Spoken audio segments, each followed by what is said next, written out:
5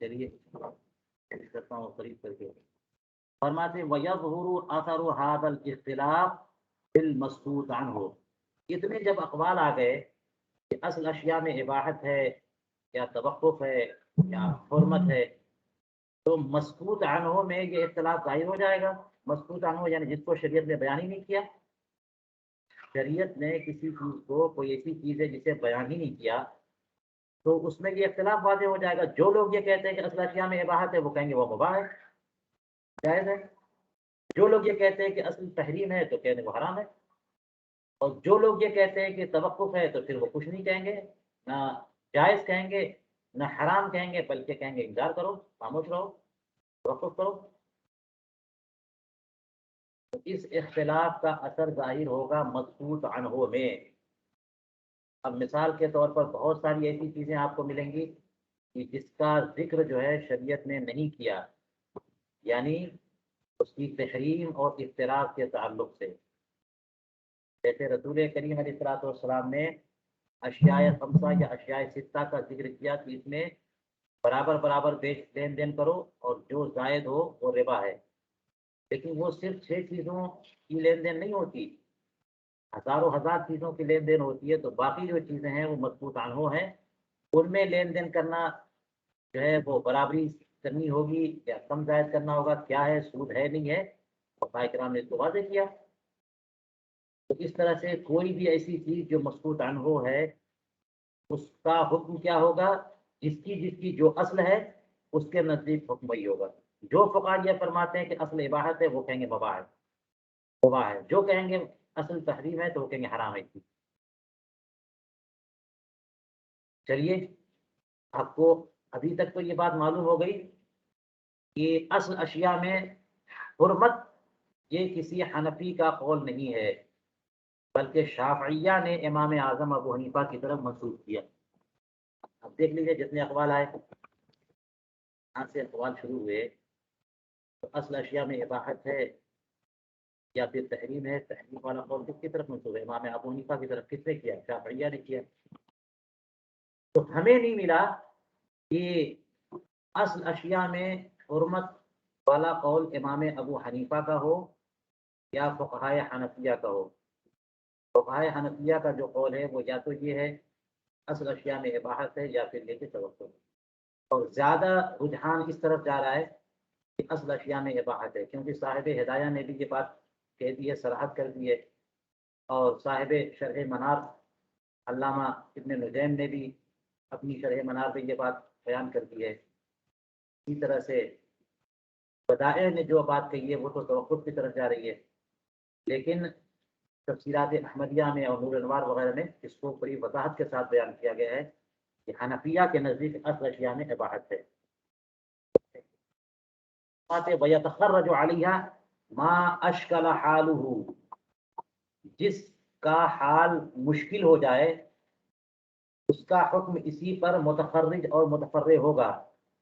یعنی مسکوت عنہ جس کے بارے میں شرع نے کچھ نہیں بیان کیا، اس کی حالت تو پریشان کن ہوگی اور مشکل ہو جائے گی کہ وہ چیز جو ہے محرمات میں سے ہے یا مباحات میں سے ہے، یا اس پہ توقف کیا جائے، کیا حکم ہوگا؟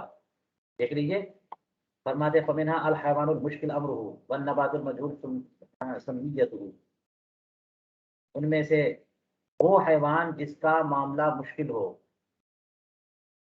اور وہ پودا اس کی سمیت جو ہے وہ مجہول ہو، معلوم نہ ہو کہ وہ زہر آلود ہے کہ نہیں ہے، زہریلا پودا ہے کہ نہیں ہے۔ تو اب ان جانوروں کے بارے میں کیا حکم ہے، یا ایسے پودوں کے بارے میں؟ اب ایسا جانور، یعنی جانوروں کا تذکرہ تو قرآن و حدیث میں آ گیا، یہ جانور حلال ہیں اور یہ جانور جو ہے حرام ہے۔ رسول کریم علیہ السلام نے فرما دیا کہ ہر ذی ناب اور ہر ذی مخلب، ذی ناب سبا اور ذی مخلب طیور، یہ سب کے سب حرام ہیں۔ تو جو اس کیٹیگری میں آتے جائیں گے سب حرام ہو جائیں گے۔ چوپائے سب کے سب حلال ہیں، تو جو اس کیٹیگری میں آئیں گے سب حلال ہوں گے۔ لیکن کوئی ایسا جانور جو من وجہن ذی ناب مانا جاتا ہو اور من وجہن وہ چوپایا مانا جاتا ہو، اب اس کو کیا مانا جائے، کیا کہا جائے، وہ حلال ہے کہ حرام ہے؟ کوئی ایسا جانور ہے جس کا ذکر قرآن پاک میں نہیں ہے، جس کا ذکر حدیث پاک میں نہیں ہے، اس کو حلال مانا جائے، معقول اللحم مانا جائے یا غیر معقول اللحم مانا جائے؟ اس کی مثال آگے جیراف والی مثال آ رہی ہے۔ اسی طرح سے فن نبات المجہول سمیت، ایسا پودا جس کی سمیت مجہول ہے۔ اب دیکھیے جو بھی زمین سے اگتے ہیں پودے وہ سب آپ کھائیے، ساگ بنائیے، کاٹیے، کھائیے، پھل کھائیے، لیکن ان میں سے کوئی ایسا پودا ہے کہ اگر آپ نے کھا لیا تو اس کا زہر آپ کو ہلاک کر دے گا۔ پتہ چل گیا کہ وہ زہریلا پودا ہے، حرام ہے اس کا کھانا، لیکن جب تک اس کا زہر معلوم نہیں ہے اس کا کیا حکم ہوگا؟ ہے تو پودا اور کوئی پودا حرام نہیں ہے، سمیت اس کی معلوم نہیں ہے، تو جب تک معلوم نہ ہو تب تک اس کا حکم کیا ہوگا؟ یہ ہو گیا مشکل مسئلہ، ہو گیا مشکل مسئلہ۔ اس لیے اسی جو فقیہ جس قول کو اختیار کرتے ہوں گے، یعنی جن کے نزدیک اصل اباحت ہے وہ کہیں گے مباح ہے، جس کے نزدیک اصل حظر اور ممانعت ہے وہ کہیں گے حرام ہے، جس کے نزدیک اصل توقف ہے وہ کہیں گے چپ ہو جاؤ، خاموش رہو، انتظار کرو۔ دوسری مثال فرماتی اذا لم يعرف حال النہر هل هو مباح او مملوک، تو بھی کیسے حل کیا جائے؟ یہ بھی اس کی مشکل امور میں سے ہے کہ جب کسی نہر کا حال معلوم نہ ہو کہ وہ نہر مباح ہے یا مملوک ہے۔ دیکھیے نہریں جو جاری ہوتی ہیں عام طور پر گورنمنٹ کی طرف سے، یا پہلے قدرتی طور پر وہ نہر بہہ رہی ہے، فطری طور پر قدرتی طور پر، تو اب وہ تو مباح ہے، اس کا پانی استعمال کریے، اس میں تیراکی کریے، اس کے پانی سے غسل کریے، اپنی کھیتیوں کو سینچائی کریے، جو چاہیے کریے، تو وہ تو مباح ہوئی۔ لیکن کبھی کبھی ایسا ہوتا ہے کہ کوئی بندہ جو ہے نہر کی کھدائی کرتا ہے، نہر سوئز ہے، بڑی بڑی نہریں جو ہے نا، دو دو تین تین ملک مل کر کے اس کا جو ہے نا وہ کھدائی کرواتے ہیں، پانی بڑھاتے ہیں، تو جو لوگ شامل ہیں اس میں وہ مالک ہوئے اس کے۔ کبھی کبھی اسٹیٹ میں نہریں بہتی ہے، صوبوں میں نہریں جو تیار کی جاتی ہیں ان کو کھیتیوں کے لیے، تو وہ علاقے والے مالک اس کے ہیں، کسانوں نے نہر میں کھدوانے میں پیسے خرچ کیے تو وہ مالک ہے اس کے۔ کوئی بہت بڑا مالدار ہے، لاکھوں بیگھے اس کی زمین ہے، کھیتیاں ہیں، اس نے نہر کوئی کھدوائی تو وہ مالک ہوا۔ تو بعض نہریں ایسی ہو سکتی ہیں جو کسی کی مملوک ہیں، اور جب کسی کی ملکیت میں ہے تو آپ اس نہر کو کیسے استعمال کر سکتے، اس کا پانی کیسے لے سکتے؟ یا تو آپ پوچھ لیجیے، اجازت لے لیجیے، یا پھر اس کے چارجز دیجیے، اجارہ کریے۔ تو جن نہروں کی حالت معروف نہیں ہے کہ کیا وہ نہر مباح ہے یا نہر مملوک ہے، اس کے تعلق سے کیا حکم لگے گا؟ کچھ نہیں بتا سکتے۔ جو لوگ یہ کہتے ہیں کہ اصل اشیاء میں اباحت ہے وہ کہہ دیں گے مباح ہے، جو لوگ کہتے ہیں کہ اصل اشیاء میں ممانعت ہے وہ کہہ دیں گے ممنوع ہے۔ اور دیکھیے مشکل امور، یعنی مشکل سے مراد کی دونوں سے تشابہ ہو رہا ہے، دونوں سے تشبیہ ہو رہی ہے۔ کچھ وجہیں ایسی پائی جا رہی ہیں کہ وہ منع ہو، اور کچھ وجہیں ایسی پائی جا رہی ہیں کہ وہ جائز ہونی چاہیے۔ کیا ہوگا؟ دیکھ لیجئے، لو دخل برجہ حمام وشک هل ہوا مباح او مملوک، اگر اس کی محراب میں کبوتری داخل ہو گئی، کبوتر حمامتن کی جمع حمام، اور شک ہے کہ کیا وہ مباح کبوتر ہے یا پھر مملوک ہے، کیونکہ کبوتر جو ہوتے ہیں وہ تو لوگ پکڑ کے رکھتے ہیں، پالتے ہیں، کبوتر بازی کرتے ہیں، تو بہت سارے کبوتر کسی کی ملکیت میں ہوتے ہیں، اور جنگلی کبوتر بھی ہوتے ہیں کسی کی ملکیت میں نہیں ہے۔ تو اب آپ کے گھر کے اندر کبوتر آ گئے، آپ اس کو کبوتر تو حلال ہے، اس کو پکڑ کر کے ذبح کر کے کھا سکتے ہیں نہیں کھا سکتے؟ یہ مسئلہ ہے۔ تو اس میں کیا حکم ہوگا؟ وہ کبوتر جو ہے معقول اللحم تو ہے، لیکن جو کبوتر آپ کے محراب میں، آپ کے گھر میں کارنش میں، گھر کے اندر کھڑکی کے اوپر جو ہے، اوپر یہ آپ کے برج میں کبوتر آ گیا، تو اب کیا کیا جائے گا؟ اور شک ہے کہ وہ مباح کبوتر ہے یا مملوک ہے، کا مسئلہ مشکل ہو جائے گا، توقف کیا جائے۔ ومنها، انہی میں سے مسئلۃ الزرافہ، یہ زرافہ سے مراد جو ہے نا وہ جیراف، ایک آپ اگر چڑیا گھر جائیں تو جیراف دیکھیے گا، اور جیرافی مراد ہے یہاں پہ زرافہ سے، کیونکہ اس کے تعلق سے معاملہ یہ ہے، یہ زرافہ جو ہے یہ حلال ہے کہ حرام ہے؟ زرافہ جو جیراف جانور ہے یہ حلال ہے، معقول اللحم ہے یا غیر معقول اللحم ہے؟ تو اس میں شافعیہ کا اور حنفیہ کا اختلاف ہے۔ معاملہ یہ ہے کہ آپ نے بہار شریعت وغیرہ میں یہ مسائل پڑھے ہوں گے، جیسے خچر کا مسئلہ ہے، گدھے اور گھوڑے کے ملاپ سے خچر پیدا ہوتا، بغل، تو اب خچر بغل جو ہے نا وہ بھی حرام ہے۔ اسی طرح سے ایک جانور حرام اور ایک جانور حلال ہیں، تو حرام جانور، حرام نر اور حلال مادہ، ان کے اختلاط سے جو بچہ پیدا ہوگا تو اس میں نسب، جانوروں میں چونکہ نسب جو ہے فیمیل سے یعنی مادہ سے چلتا ہے، تو اس لیے بکری اور کتے سے بچہ پیدا ہوا تو بکری، اور کتیا اور بکرے سے بچہ پیدا ہوا تو وہ کتا ہے، اس طرح سے مانا جاتا ہے۔ مگر اس میں یہ دیکھا جاتا ہے کہ اس کے اندر صفات کون سی ہیں، وہ بچہ جو پیدا ہوا وہ اپنی عادتوں اور اپنی فطرت کے اعتبار سے کتا ہے یا بکری ہے۔ اسی طرح سے اور بھی مثالیں لے لیجئے، تو اس کی مثالیں یا اس کی جزیات آپ کو بہار شریعت میں مل جائیں گے جی۔ تو اسی طرح سے زیراف ہے کہ ناقہ، اونٹنی سے پیدا ہوتا ہے زیراف، لیکن یہ جو ہے ضبع، جو بجو ایک جانور ہے جو لومڑی اور کتے کے درمیان ایک جانور ہوتا ہے بجو، تو اس کے اور اونٹنی کے اختلاط سے جیراف پیدا ہوتا ہے، اسی لیے دونوں کی کوالٹی اس کے اندر پائی جاتی ہے کہ اس کے ہاتھ جو ہے بڑے لمبے لمبے ہوتے ہیں اور اس کے پاؤں بہت چھوٹے ہوتے ہیں۔ جیراف اسی کو کہتے ہیں، بہت لمبے اونٹ کی طرح اس کے پاؤں ہوتے ہیں، یعنی پاؤں کہہ رہا ہوں میں، جو سامنے کے یہ جو چار چوپائے جو ہوتے ہیں نا، ان کے سامنے والے دونوں ہاتھ مانے جاتے ہیں، پچھلے والے دونوں پاؤں مانے جاتے ہیں، تو سامنے والے جو دونوں ہیں وہ ہاتھ وہ بہت دراز ہوتے ہیں، لیکن پیچھے والے دونوں جو پاؤں ہیں وہ بہت شارٹ اور چھوٹے ہوتے ہیں، تو یہ ہے جیراف، دونوں کی کوالٹی آ گئی۔ تو اب اس کو ناقہ سے ملحق مان کر کے اس کو حلال مانا جائے یا ضبع سے ملحق مان کر کے اس کو حرام مانا جائے، کیا ہوگا؟ زرافہ کا مسئلہ کیا ہے؟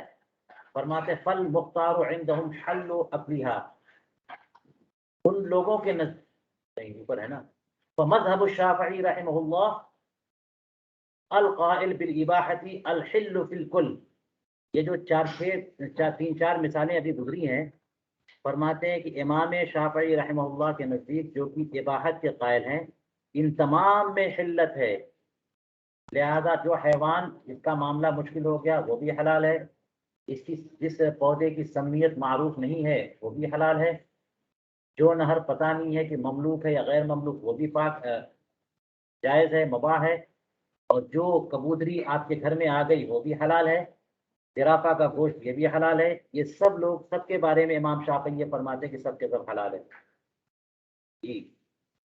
لیکن فرماتے وَأَمَّا مَسْأَلَةُ الزِّرَافَةِ فَالْمُخْتَارُ عِندَهُمْ حَلُّ أَكْلِهَا، ان کے نزدیک بھی مسئلہ مختار یہی ہے کہ جس کا کھانا حلال ہے۔ وقال السیوطی ولم يذكرها احد من المالکیہ والحنفیہ، امام سیوطی نے اپنی الاشباح والنظائر میں یہ فرمایا کہ مالکیہ میں سے کسی نے اور حنفیہ میں سے کسی فقی نے اس کا ذکر نہیں کیا کہ جیراف کا کھانا حلال ہے۔ وقواعدهم تقتضی حلها، اور ان حضرات کے قواعد یعنی مالکیہ کے قواعد یا حنفیہ کے قواعد یہ اس کی خلتی کا تقاضا کرتے ہیں، اور اللہ تبارک و تعالیٰ کو ہر شے کا علم ہے، اور ہم کہتے ہیں کہ ہاں ہمارے قواعد بھی اس کی خلتی کا تقاضا کرتے ہیں، کیونکہ یہ ناقہ کے بطن سے ہے تو مادہ جو ہے وہ اسی سے نسب چلتا ہے، تو اس کے اندر ناقہ اور اونٹنی کی کوالٹیز موجود ہیں، علت کی طرف جائیں گے۔ چلیے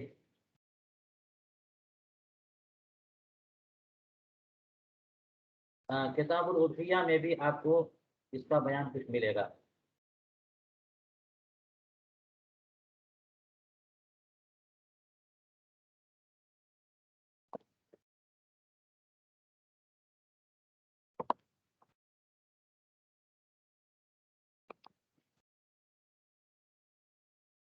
بھی آپ کو کچھ باتیں بتائی تھی کہ ہمارے نزدیک راجے بات تو یہی ہے کہ اصل اشیاء میں اباحت ہے، لیکن ساتھ میں یہ بتا دیا تھا کہ چند چیزیں ایسی ہیں کہ ہمارے نزدیک بھی اصل تحریم ہے، ہمارے نزدیک بھی اصل تحریم ہے،